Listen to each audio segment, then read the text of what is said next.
Hampir terlupakan dari sejarah bahwa Aceh pernah jadi ibu kota sementara Republik Indonesia.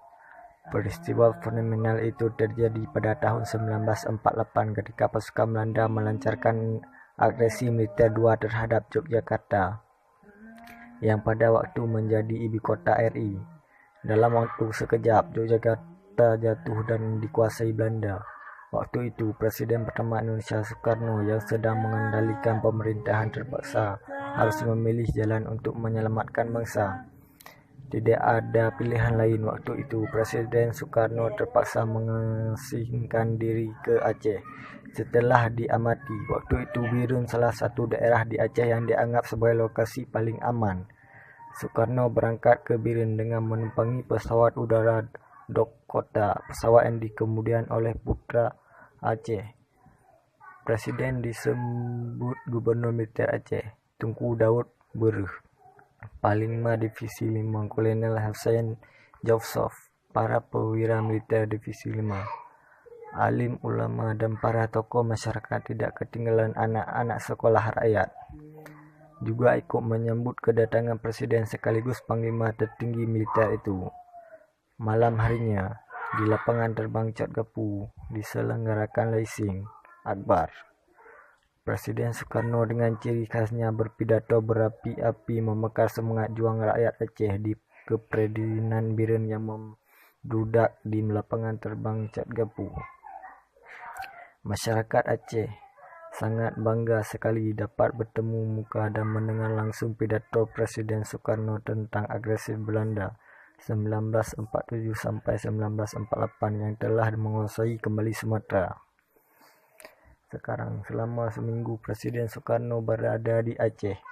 Aktivitas Republik dipusatkan di Birun.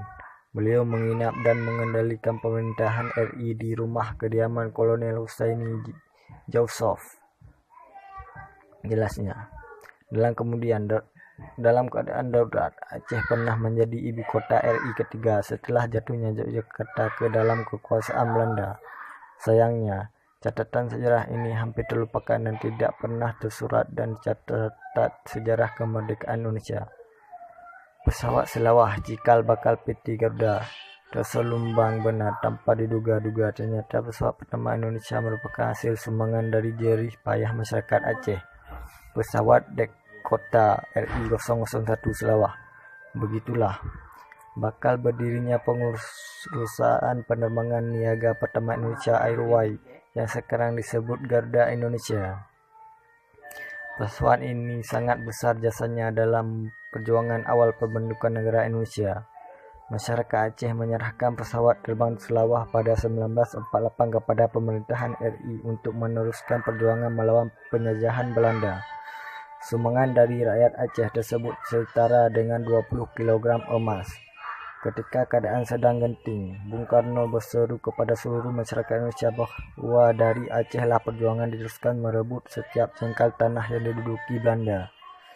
Biarlah negara ini tinggal selembah payung. Perjuangan tetap diteruskan sampai penjajah angkat kaki dari bumi Indonesia untuk mengempur blokade Belanda. Maka negara memerlukan sebuah pesawat tempur terbang. Sudah beberapa wilayah di Sumatera Bung Karno singgahi. Namun hanya masyarakat Aceh lah yang menemui anjuran Bung Karno untuk menyumbangkan pesawat terbang. Jika dilihat dari segi fisik,